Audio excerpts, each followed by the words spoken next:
नमस्कार दोस्तों, मेरा नाम ऐश्वर्य कुमार त्रिपाठी है और मैं एक बीपीएससी टीचर हूं। मेरा सिलेक्शन बीपीएससी टीआरई 1.0 के तहत हुआ था और मैं आज आपको संविधान के बारे में बताने के लिए यहां पर आया हूं। दोस्तों, बीपीएससी टीआरई 4.0 का नोटिफिकेशन कभी भी आ सकता है और एग्जाम कभी भी हो सकता है।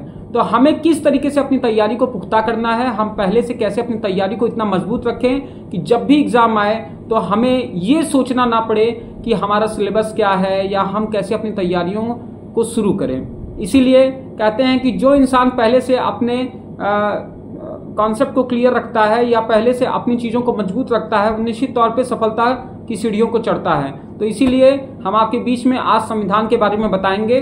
सबसे पहले मैं अपने बारे में बता दूं कि मेरा जो सिलेक्शन हुआ था वह बीपीएससी टीआरई 1.0 के तहत हुआ था।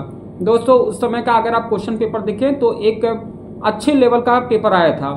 जिस तरीके से दिन प्रतिदिन कंपटीशन बढ़ता जा रहा है, बीपीएससी अपना लेवल टीचिंग परीक्षा का बढ़ाता चला जा रहा है। आज हम आपको बताएंगे कि संविधान में किस तरीके से आपको पढ़ाई करनी है। दोस्तों, मेरे पास एक किताब है जिस किताब से मैंने संविधान को पढ़ा था। मैंने संविधान के लिए स्पेशली केवल किरण को मैंने फॉलो किया था। जी हाँ दोस्तों, किरण का ये वन लाइनर अप्रोच है और जो कि एनसीईआरटी के नवीनतम पैटर्न पर आधारित है। दोस्तों, इस किताब को पढ़ने के बाद मुझे ये पता चला कि कहीं ना कहीं जो संविधान में आपके प्रश्न बनते हैं वो आप किरण के माध्यम से सॉल्व कर सकते हैं।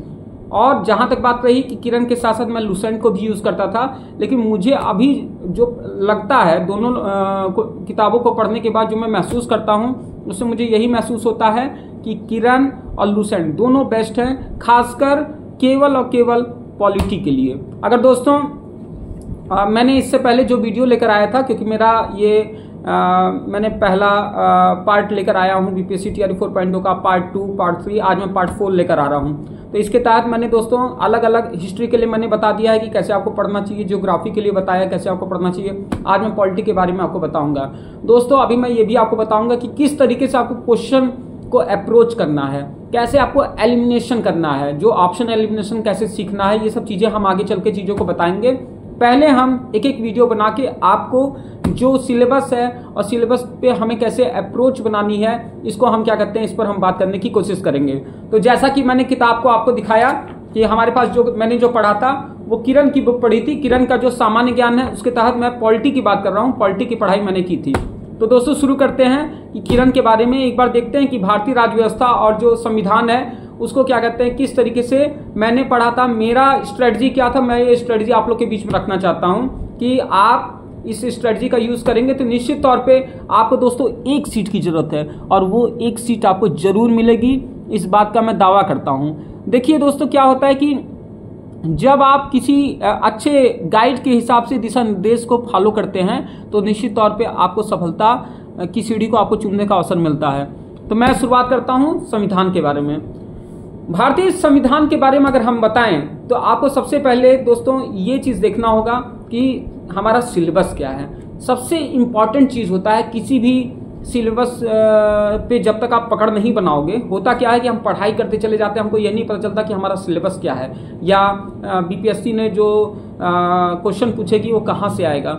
सबसे पहला हथियार किसी भी कॉम्पिटिटिव जो बच्चा होता है उसके लिए होता है सिलेबस। तो सिलेबस की नॉलेज होना सबसे बेसिक और सबसे बेस्ट चीज होती है, जिसके द्वारा कहते हैं दोस्तों कि जिसको चिड़िया की आंख दिखती है वो निश्चित तौर पे अपने फोकस को बनाए रखता है और वहां पर क्या कहते हैं, वह चिड़िया की आंख में तीर मार देता है। तो इसके तहत हम शुरू करते हैं भारतीय राज्य व्यवस्था को। सबसे पहले आपको पढ़ना है कि भारतीय संविधान जो कि आज के समय में है उसका विकास कैसे हुआ, कहाँ से आया, कहाँ से। कहते हैं ना कि दोस्तों जो फसल उगता है तो उसके लिए पहले क्या कहते हैं, बीज को बोया जाता है, तो उस बीज को कहाँ से बोया गया ये जानना आपके लिए बेहद जरूरी है। अब हम बात करते हैं कि भारतीय संविधान का विकास। तो संविधान कैसे कैसे आया, कहाँ पर संविधान की बातें की गई और कैसे हमारे दोस्तों सबसे इंपॉर्टेंट चीज़ है कि जो हमारे यहाँ संविधान आज आप देख रहे हो उसके पीछे सबसे जो मेन लोग हैं जो कि इसके पीछे थे वो थे अंग्रेज। कहीं ना कहीं ईस्ट इंडिया कंपनी जो हमारे यहाँ राज कर रही थी वो क्या की कि अपने ईस्ट इंडिया कंपनी को रेगुलेट करने के लिए ब्रिटिश सरकार के द्वारा तमाम नियम बनाए जा रहे थे भारत में। तो ये अब आप सोचिए कि कहाँ से चीज़ें हो रही हैं और कहाँ पर हम आज आए हुए हैं। आज हम 2025 में बैठ के भारतीय संविधान को पढ़ रहे हैं, तो उसके पीछे मेन ओरिजिन क्या है कि ब्रिटिश ईस्ट इंडिया कंपनी जो यहाँ पर आई थी, ईस्ट इंडिया कंपनी जो आई थी, वहाँ से हमें संविधान बनाने की सीख मिली। कैसे, इसके पे हम चर्चा करते हैं। देखिए दोस्तों, जो चार्टर एक्ट है, चार्टर एक्ट का नाम आपने सुना होगा। तो चार्टर एक्ट आया, फिर रेगुलेटिंग एक्ट आया। क्यों आया रेगुलेटिंग एक्ट, ये आपको जानना जरूरी है। करप्शन को खत्म करने के लिए आया हुआ था। देखिए दोस्तों, किसी भी चीज़ की अगर आप बेसिक्स के साथ अगर आप नहीं चलोगे तो निश्चित तौर पे याद मत कीजिएगा। केवल लर्निंग से आपको कंपटीशन में आज के समय में सफलता नहीं मिलती है। आपको उन चीज़ों को अच्छी तरीके से अपने मन में घोटना होगा, अपने मन में सीखना होगा कि हम किस तरीके से अपनी पढ़ाई को अच्छे तरीके से करें। क्योंकि दोस्तों पढ़ते बहुत लोग हैं, पढ़ते बहुत सारे लोग हैं। अब जो 5 लाख 6 लाख में से क्या कहते हैं, केवल मात्र 80,000 लोग सेलेक्ट होंगे। तो उस 5 लाख में से 5 लाख पढ़ रहे हैं। ऐसा नहीं है 5 लाख नोट्स बना रहे हैं, 5 लाख किताबों को रखे हुए हैं, लेकिन उसको पढ़ने का जो तरीका होता है वो बहुत इंपॉर्टेंट होता है। जैसे मैंने कहा कि आपको रेगुलेटिंग एक्ट के बारे में जानना होगा कि किस तरीके से ईस्ट इंडिया कंपनी को रेगुलेट करने के लिए रेगुलेटिंग एक्ट आया। धीरे धीरे क्या हुआ कि पिट्स इंडिया एक्ट आया। क्यों आया, इसको आप क्या कहते हैं, चीज़ों को जानेंगे। देखिए दोस्तों, जो मैंने आपको किताब बताई है किरण की, केवल मैं बता रहा हूँ कि ये जो पॉलिटी है, पॉलिटी को पढ़ने के लिए किरण बेस्ट है। अब आगे आते हैं कि 1813 का चार्टर एक्ट वो क्या कहता है, 33 का चार्टर एक्ट क्या कहता है। तो इस तरीके से जो लाइन्स चार्टर एक्ट दिए हैं, इसका क्या मतलब है, ये क्यों आया, 53 का क्यों आया, 1858 का अधिनियम क्यों आया। 1857 की जो क्रांति आई थी उसके बाद क्या कहते हैं, ब्रिटिश सरकार ये समझ ली थी कि कहीं ना कहीं हमें इंडियंस को रेगुलेट करना इतना आसान नहीं है, उसके लिए क्या कहते हैं, नियम और कानून बदलने पड़ेंगे। और ईस्ट इंडिया कंपनी जो वहाँ पर एक अधिकार करके वहाँ मनमानी कर रही है, उस मनमानी को रोकना होगा। उसके बाद 1858 का एक्ट आया। तो इन चीज़ों को आप अच्छी तरीके से पढ़ने की कोशिश करेंगे। फिर 1861 का भारत परिषद अधिनियम क्या है, यह तमाम एक्ट को आप पढ़ते हुए चले जाएंगे। फिर माल्य मिंटू सुधार से लेके भारत सरकार अधिनियम 1919 आता है। 1935 का भारत सरकार अधिनियम बहुत ज़्यादा क्वेश्चन पूछता है दोस्तों, यहाँ से बहुत ज़्यादा, बहुत इंपॉर्टेंट है। मतलब कहते हैं कि इसको मिनी संविधान बोला गया है, मिनी कॉन्स्टिट्यूशन बोला गया है दोस्तों। ये जो 1935 का भारत सरकार नियम है, बीपीएससी यहाँ से बहुत सारे क्वेश्चन पूछता है, बहुत सारे प्रश्न को यहाँ से क्या कहते हैं बार बार पूछा हुआ है। आप अगर पैटर्न को देखेंगे बीपीएससी के तो आपको समझ आएगा कि क्वेश्चन यहाँ से निकाले जाते हैं। उसके बाद ये 1947 का भारतीय स्वतंत्रता अधिनियम क्या है। उसके बाद मेन बात आती है कि भारतीय संविधान की रचना कैसे हुई है, क्या हुई है, इसमें क्या क्या चीज़ें दी हुई हैं, और कौन कौन संविधान सभा जो था वो क्या था, उसमें कौन कौन से लोग थे, और कैसे कैसे चीज़ें आगे बढ़ती चली गई। इस चीज़ की आपको नॉलेज होना बहुत ज़रूरी है। अगर दोस्तों आगे अगर हम बढ़ते जाएंगे तो आप इसमें देख सकते हैं कि किस तरीके से राज्यों के पुनर्गठन के लिए तमाम आयोग बनाए गए, उन आयोग को जानना बहुत ज़रूरी है। उसके बाद से तमाम चीज़ें दी हुई हैं। और जो मैंने आपको बताया कि किरण का जो आपको पढ़नी है किताब, वो किताब कितनी बेस्ट है उसका कारण है कि किस तरीके से पॉलिटी के लिए एक लाइन में चीज़ें दी हुई हैं और एक क्रम में दी हुई हैं, जिससे आपको पढ़ने में बेहद आसानी होगी और आप बहुत जल्दी बिना टीचर की मदद के, जी हाँ दोस्तों, बिना टीचर की मदद के आप ये चीज़ सीख लेंगे।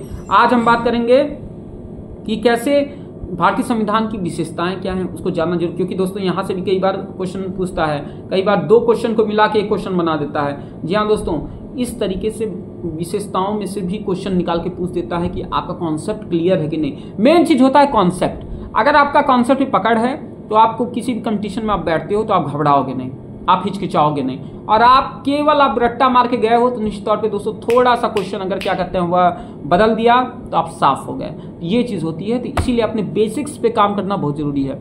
अगर आपका कॉन्सेप्ट क्लियर होगा, बेसिक आपका मजबूत होगा, तो निश्चित तौर पे आपको पहली बात है कि घबराहट होना बंद हो जाएगा। और जब आपके अंदर घबराहट बंद होगा तो निश्चित तौर पे आपका दिमाग जो होता है वो सक्रिय तरीके से काम करता है। सारा खेल मनोविज्ञान का है। जी हाँ दोस्तों, आपका मन जितना मजबूत होगा आपकी सफलता उतनी ज़्यादा पक्की होगी, उतना आपकी संभावना ज़्यादा होगी, सफलता को प्राप्त करने की संभावनाएं आप में ज़्यादा होगी। फिर दोस्तों आगे की प्रस्तावना क्या है या क्या चीज़ें हैं, कौन कौन सी समितियां बनी हैं, इसके बारे में आपको जानना जरूरी है।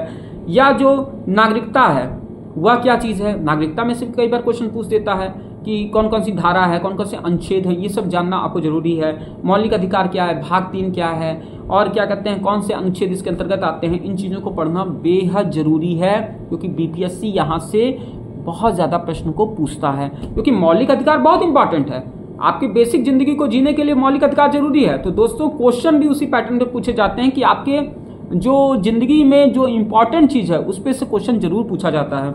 आगे अगर जाएंगे तो आप तमाम अनुच्छेदों को पढ़ते हुए, क्योंकि मौलिक अधिकार में अनुच्छेद 12 से लेकर अनुच्छेद 35 तक है, तो उसको आप पढ़ते हुए क्या कहते हैं चले जाएंगे कि हाँ किस तरीके से चीज़ें दी हुई हैं। और दोस्तों ये बहुत टफ नहीं है, कई बार होता है पॉलिटी तो अपने से भी कॉन्सेप्ट क्लियर हो जाता है अगर आप अच्छे तरीके से उसको लाइन बाय लाइन पढ़ते हैं तो।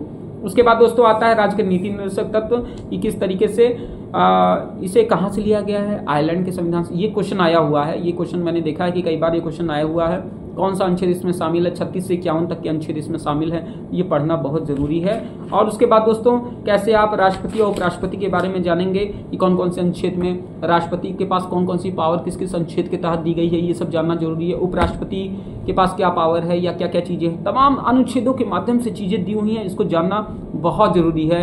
राष्ट्रपति का वीटो अधिकार क्या है, तमाम चीजें, किस समय क्या हुआ, करंट से भी चीजें जुड़ जाती हैं दोस्तों। कई बार होता है कि करंट से भी, करंट में जो चीजें चल रही हैं या पास्ट में भी जो चीजें हुई हैं, कौन से राष्ट्रपति ने क्या क्या किया, कौन से राष्ट्रपति ने पॉकेट वीटो कर लिया, तो तमाम चीजें हैं, उसको आपको जानना जरूरी है कि किस सरकार के समय कौन से राष्ट्रपति थे, उनका उस गवर्नमेंट के साथ नहीं पड़ता था।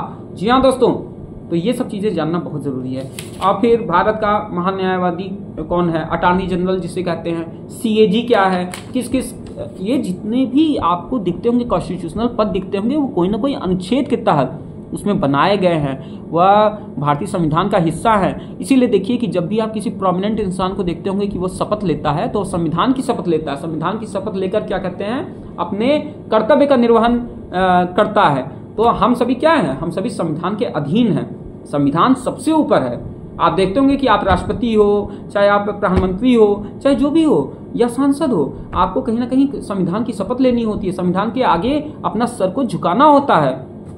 उसके बाद दोस्तों अगर हम आगे बढ़ेंगे तो हम देखेंगे कि लोक सेवा आयोग है, उसके बारे में जानने की कोशिश करेंगे, उपराष्ट्रपति के बारे में जानेंगे, संसद के बारे में जानेंगे कि कौन कौन से अनुच्छेद में, जैसे अनुच्छेद 79 में संसद है, तो ये सब चीज़ें पूछेंगे। और उसमें तमाम चीज़ें हैं कि क्या होता है, कौन असली पावरफुल मैन है भारत में, जैसे राष्ट्रपति पावरफुल है कि प्रधानमंत्री पावरफुल है, और कौन दिखाने के लिए पावरफुल है और कौन रियलिटी में पावरफुल है, तो ये चीज़ें इसमें जानना आपको जरूरी है। आगे आप बढ़ेंगे तो आज के समय में एक क्वेश्चन आता है दोस्तों कि जो भारत का नया संसद भवन बना है उसमें तमाम किस्म के प्रश्न आते हैं कि इसमें वास्तुकार कौन था, निर्माणकर्ता कौन सी कंपनी निर्माण करता थी, जैसे टाटा प्रोजेक्ट लिमिटेड है तो उसने निर्माण, तो ये सब चीज़ें भी क्वेश्चन में आ रहा है। अब आप देखेंगे जो नई किताबें छपकर आई हैं उसमें हर चीज़ का डिस्कशन किया हुआ है, करंट भी चीज़ों को डाल दिया है कि भारत का नया संसद भवन बना था तो उसकी आधारशिला कब रखी गई, वह राष्ट्र को समर्पित कब किया गया, इस तरीके की क्वेश्चन चीजें पूछी जा रही हैं।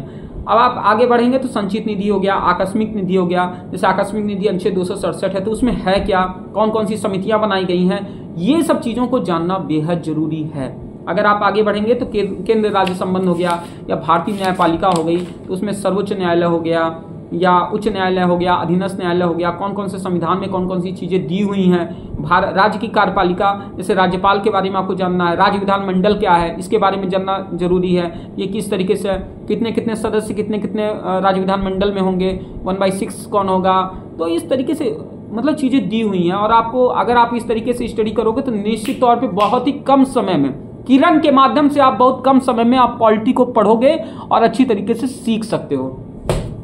अब हम आगे बढ़ेंगे तो मुख्यमंत्री के बारे में दिया हुआ है कि भाई मुख्यमंत्री किस अनुच्छेद के तहत क्या कहते हैं काम करता है, या कौन उसको शपथ दिलाता है, या स्थानीय प्रशासन की बात करेंगे तो स्थानीय प्रशासन में चीज़ें चलती चली जाएंगी कि क्या क्या चीज़ें कैसे कैसे दी हुई हैं, तो ये सब चीज़ें हैं। और संविधान संशोधन, मेन चीज़ है कौन कौन से संविधान संशोधन, दोस्तों ये बहुत ज़रूरी है, इसमें से बहुत सारे प्रश्न आते हैं। जैसे मैं आपको बताऊं कि इस तरीके के क्वेश्चन इतने ज़्यादा आते हैं, जैसे 42वां संविधान संशोधन हुआ था, जो अधिनियम आया था 1976, दोस्तों इससे बहुत क्वेश्चन आता है, बहुत बार आता है, मतलब कहते हैं कि बीपीएससी का ये फेवरेट टॉपिक है कि यहाँ से क्वेश्चन जरूर उठाता है कि किस तरीके से ये जो 42वां संशोधन हुआ था उसमें क्या क्या चीज़ें हैं, कैसे कैसे 11 मूल कर्तव्य उसमें जोड़े गए, किस अनुच्छेद के तहत जोड़े गए, अनुच्छेद 51 क, ये सब चीज़ें एक लाइन से अगर आप पढ़ते चले जाओगे निश्चित तौर पर आपको बहुत ही पॉलिटी बहुत आसान है, बहुत जल्दी ग्रैब कर सकते हो। लेकिन एक नियम के तहत अनुशासन बना के अपने आप को एक टाइम टेबल दीजिए,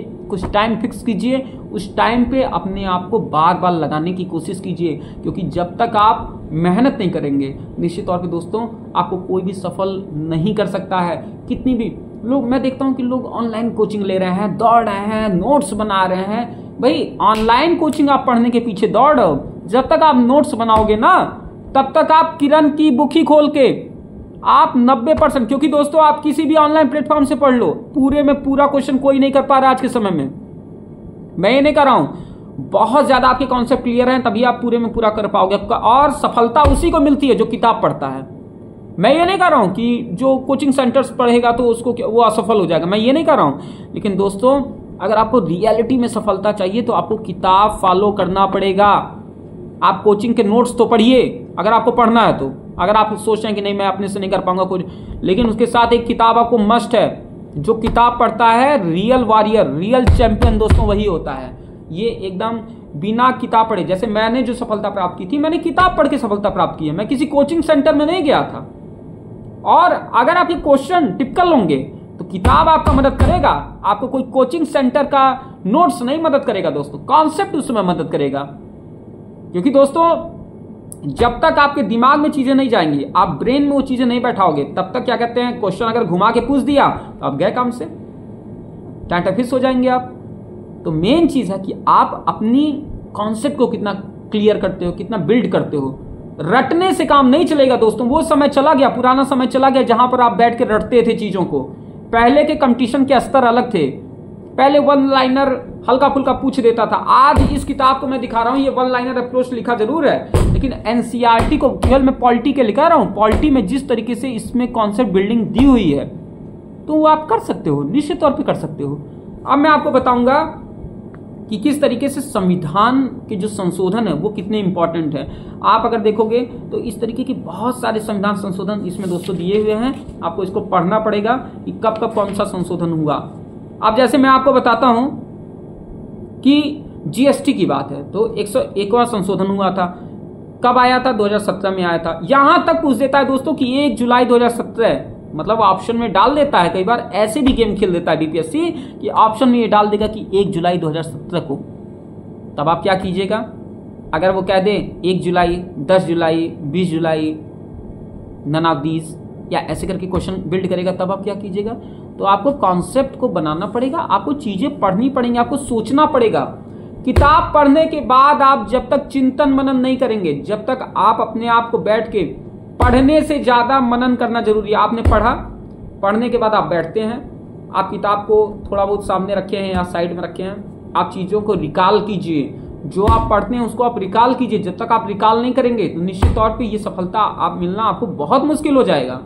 तो आपको ये जानना जरूरी है कि कैसे कैसे चीजें दी हुई हैं। और दोस्तों इसमें जिस तरीके, आप जैसे मान लीजिए यहां पर दिया हुआ है कि राष्ट्रीय पिछड़ा आयोग को संवैधानिक दर्जा कब मिला, बहुत इंपॉर्टेंट है, बहुत इंपॉर्टेंट है। तो 2018 में मिला।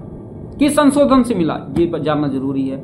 या जो भी चीजें दी हुई हैं, आप देखिए 10% आरक्षण मिला था कमजोर जो लोग थे, मतलब जो जनरल कैटेगरी के लोग जो कमजोर थे उनको जो रिजर्वेशन मिला था, तो उनको कैसे मिला था, किस संविधान संशोधन से मिला था, कब मिला था? 2019 में मिला था। किस संशोधन से? ये सब क्वेश्चन आते हैं दोस्तों, ये सब एक तरीके से करंट वाले भी क्वेश्चन, पिछले 4-5 साल के क्वेश्चन भी उठा के पूछ लिए जा रहे हैं। आप परीक्षा के पैटर्न को देखो, आज के समय में आप ये नहीं कह सकते हो कि 3 साल पहले 4 साल पहले का करंट अफेयर था तो हम नहीं जानते हैं।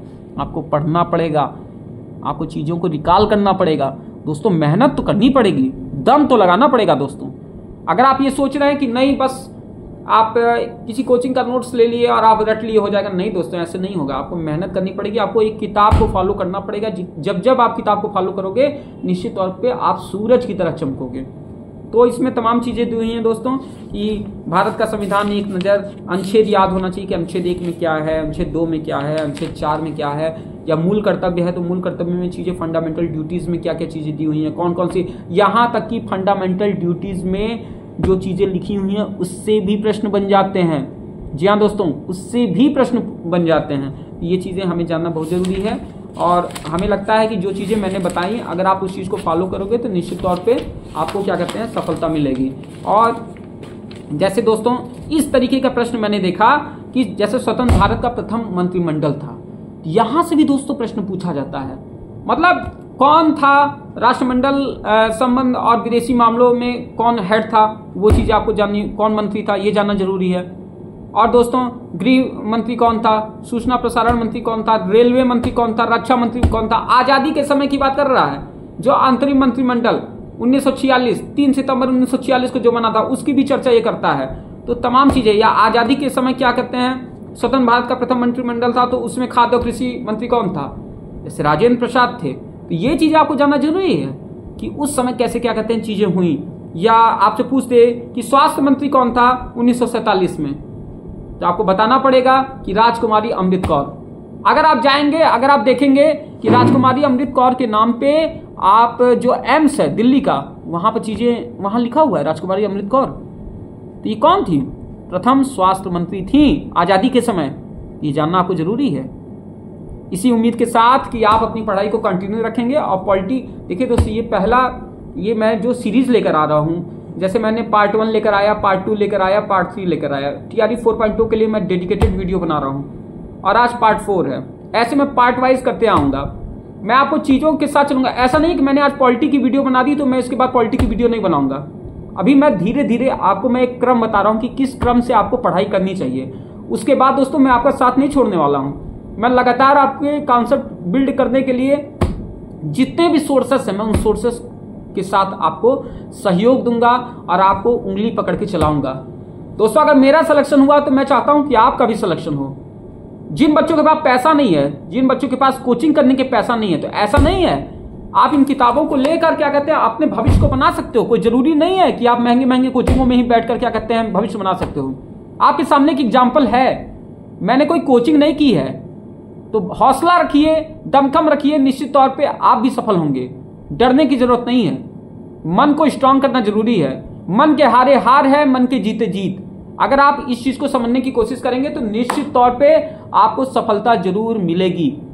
इसी आशा के साथ कि आप अपने आप को ऊर्जावान रखेंगे और जो मैंने बताया उन चीजों को फॉलो करने की कोशिश करेंगे।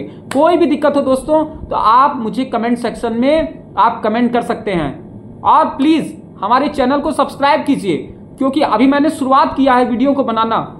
मुश्किल से 4था वीडियो है, मैं आपका साथ BPSC एग्जाम तक दूंगा। तो आप चैनल को सब्सक्राइब कीजिए और जहां तक अगर आपको लग रहा है कि कॉन्सेप्ट बिल्डिंग में कुछ दिक्कत है तो आप मुझे मैसेज कर सकते हैं, मैं एक एक मैसेज को पढ़ के उसका जवाब दूंगा। इसी आशा के साथ कि आप मेहनत करेंगे और दिन रात एक कर दीजिए, क्योंकि ये बहुत बेहतरीन मौका है। इसके बाद मौका मिलना, BPSC TRE 4.2 के बाद मौका मिलना बहुत मुश्किल है दोस्तों। भगवान से मनाइए कि आपको लास्ट मौका एक तरीके का दिया है। आप 5.0 का मत सोचिए, आप 4.0 में एक सीट ले लीजिए, क्योंकि ये मौके बार बार नहीं मिलते हैं। इसी के साथ मैं अपनी वाणी को विराम देता हूं। जय हिंद, जय भारत, जय मातृभूमि।